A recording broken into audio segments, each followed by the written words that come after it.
of Charles Breed, Hart, and Rogers. Mark, good evening to you. Bonjour, Great Mark. to be with you, Greg. Jeffrey. Welcome back to the mainland. It's great to be back. We had a nice trip to France, a lot of fun. That's good. Ooh la la, c'est très très bien. And you didn't gain a lot of weight, I can see. Well, loose-fitting clothes being the key, but I wasn't in a position to report on the state of entrepreneurship in France.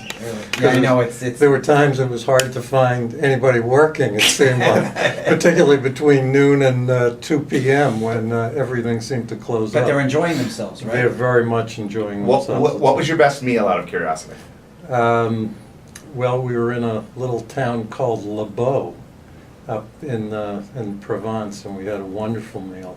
It was great, just a wonderful place. Food is terrific. It's really. Geez, I used to know a little place in Montreal called Le Beau, and I have a song I used to sing from my childhood, which I will not do on the radio. Could be named after Sure. this Yeah. medieval town Could in be. France. This is a place that does car repair, like beauty shop for cars. They used to say in their commercials. So, who knows? Le Beau.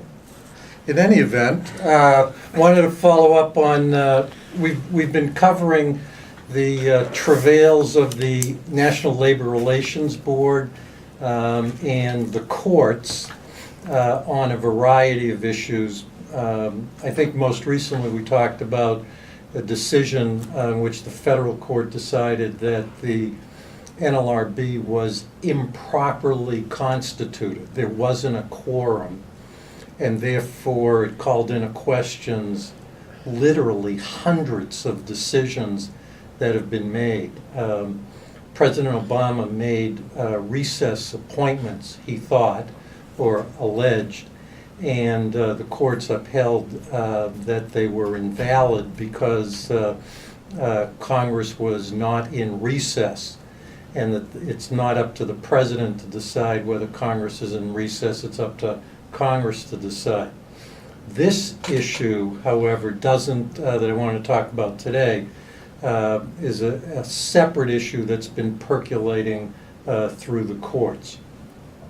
The NLRB, properly constituted, with a dissenting member, voted to impose a rule that basically every employer subject to the NLRB, so call it 6 million employers, had to post a notice that informed employees of various rights that they had under the National Labor Relations Act.